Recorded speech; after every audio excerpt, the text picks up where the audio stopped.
Hallo allerseits, willkommen zu einer Bausatzbesprechung. Dieses Mal zeige ich kein Fahrzeug, Flugzeug oder auch eine Figur, sondern ein Gebäude. Das ist von Modell Victoria, so ein mediterranes landwirtschaftliches Lagergebäude im Maßstab 1:35. Das ist ein kompletter Resin-Bausatz mit ein bisschen Metall dabei. Und den habe ich mir deswegen zugelegt, weil ich vorhabe, demnächst ein Italien-Diorama zu bauen. Das soll ein bisschen was Größeres werden, mit mehreren Figuren und auch, ich denke mal, 2 Fahrzeugen.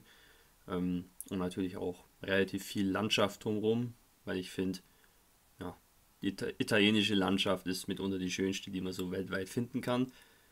Und ja, das ist mal so mein grober Plan dafür, was ich davor habe. Solche Gebäude kann man auch tatsächlich sehen, je weiter südlich man nach Italien kommt, desto, ja, soll man sagen, ja, mediterran werden dann die Gebäude. Und das hier ist ja definitiv, ja, ich sag mal, die schönste Bruchbude, die ich seit langem gesehen habe. Okay, dann schauen wir gleich mal rein in die Schachtel. Die ganzen Resinplatten sind schön in so wiederverschließbaren Beutel eingepackt und das Ganze wird auch mit ein bisschen so Styropor gepolstert, damit da nichts kaputt geht. Sehr gut verpackt. Resin ist relativ zäh üblicherweise, kann aber auch manchmal etwas brüchig sein, wenn sehr dünne Teile involviert sind. Der Bausatz kommt auch mit einer simplen Bauanleitung daher. Ich glaube aber nicht, dass man die eigentlich braucht zum Zusammenbau. Die Teile sehen alle für mich so aus, als ob sie nur an eine Position passen. Sollte es aber Unklarheiten geben, kann man hier natürlich ein bisschen spicken. Hier unten wird auch noch darauf hingewiesen, dass das Gebäude für mehrere Landstriche geeignet ist. Dem kann ich natürlich zustimmen. Italien, Frankreich, Spanien, Jugoslawien, Griechenland und Albanien. Hier habe ich die 4 Außenwände mal liegen. Fangen wir mal mit dem Giebel an.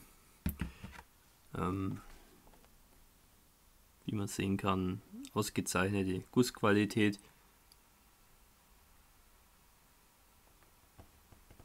Sieht sehr realistisch aus und das ist bestimmt sehr interessant zu bemalen. Und da mit dem Wash zum Arbeiten. Man sieht richtig, wie tief die Steine hier abgesetzt sind, auch am Mauerwerk. Das ist bestimmt sehr spannend. Und was ganz toll ist, es hat auch Innendetails. Hier sieht man ein bisschen so einen rauen Putz. Dann haben wir hier die Sektion mit der Eingangstür. Hier hat man auch, das sieht man in Italien öfter, so Metallstangen, die hier in die Wand geschlagen sind. Ja, fabelhafte Details. Da ja, fängt man schon fast zum Sabbern an. Ja, auch innen, wie gesagt, das war jetzt beim vorigen Teil nicht so ersichtlich, aber hier sieht man das besser. Ja, dann eine Außenwand. Hier diese Bruchsteinmauer und zwischendrin auch ein paar Ziegel.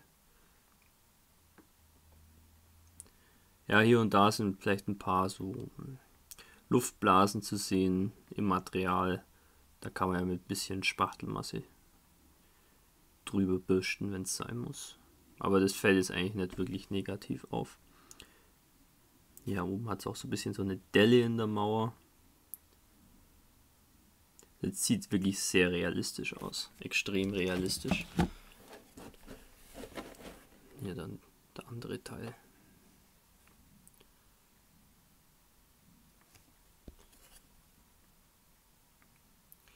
Ja, wie steht es mit der Passgenauigkeit?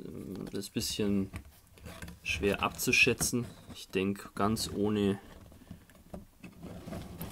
Spachtelmasse wird es nicht gehen, aber es sieht relativ gut aus. Vielleicht muss man da ein bisschen das zurechtschleifen. Das ist natürlich klar, bei Resin muss man immer aufpassen, wenn man das schleift. Da empfehle ich irgendwie einen Atemschutz zu verwenden, weil den Schleifstaub einatmen. Das ist alles andere als gesund für die Lungen. Hier dann, das ist der Mittelboden, praktisch Erdgeschoss und erster Stock. Da hat es hier seitlich so einen Anguss, der lässt sich dann bestimmt recht leicht entfernen, das ist sehr dünn. Und hier die Balken, die das tragen. Und recht schön ist, dass hier wirklich so Spalten auch sind im Boden. Mit einer sehr schönen Holzstruktur und man sieht auch die Löcher, wo die Nägel reingeschlagen sind. Ganz toll. Dann hat es hier noch das Dach. Die Dachplatten sind sehr unregelmäßig. Das entspricht auch dem, was man so in Italien manchmal sieht, bei so leicht heruntergekommenen Gebäuden. Hier auch, wie die Platten hier aufgelegt sind. Und auch innen wieder Details. Und die Balken sind auch durchbrochen. Ich weiß nicht, ob ihr das sehen könnt. Also hier ist sozusagen zwischen diesem Balken und diesem Balken ist eine Lücke. Also das ist sehr plastisch wiedergegeben. Und selbes gilt natürlich auch für den anderen Teil. Also das sieht sehr, sehr ansprechend und realistisch aus von der Struktur. Hier haben wir noch mehr Teile, die zum Dach gehören. Einmal ein Holzbalken. Ich schätze mal, das wird dieser hier in der Mitte sein. Und hier dann noch die Dachplatten in der Mitte, die dann einfach aufs Dach gesetzt werden. Können wir mal hier testweise auflegen. Ja, ist hier ein bisschen was zu versäubern oben, aber das ist auch harmlos.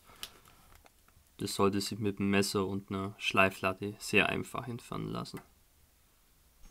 Hier dann die Teile, die unter anderem zu diesem kleinen Anbau gehören, zu diesem Schuppen.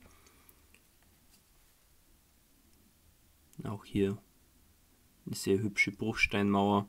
Hier hat es auch eine kleine Öse an der Wand.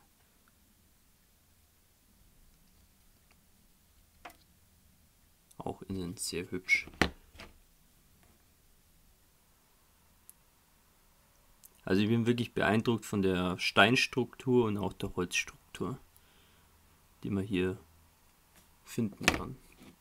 Dann hat es hier noch ein paar einzelne Steinbrocken, die eben dieses Wellblech auf dem Dach festhalten. Und hier ist auch noch eine Steinplatte. Ich glaube, die sitzt dann hier an der Tür, so als Schwelle sozusagen.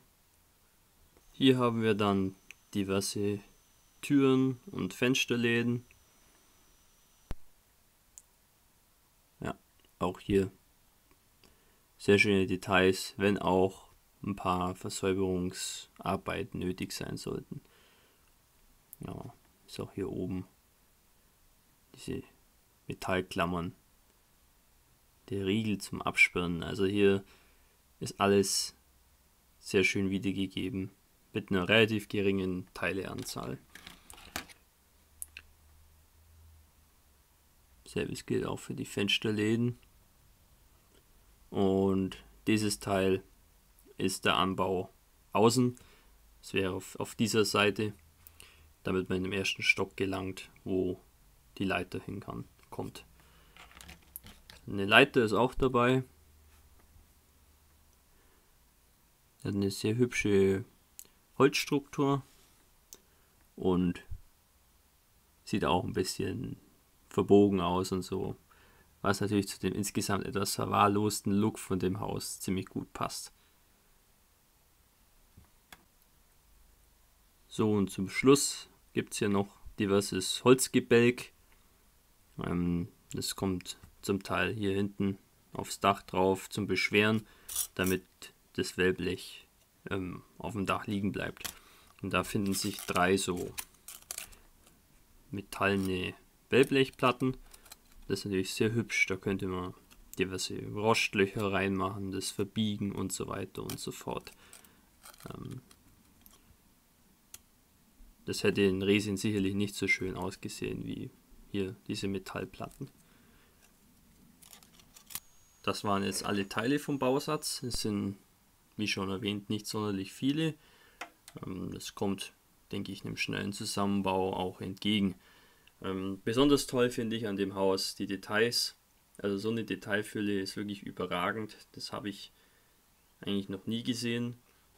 Ja, diese Bruchsteinstruktur, Ziegel, Dachplatten, Holz, alles sieht wirklich sehr natürlich und realistisch aus. Auch die Metallplatten für diesen kleinen Schuppen machen einiges her.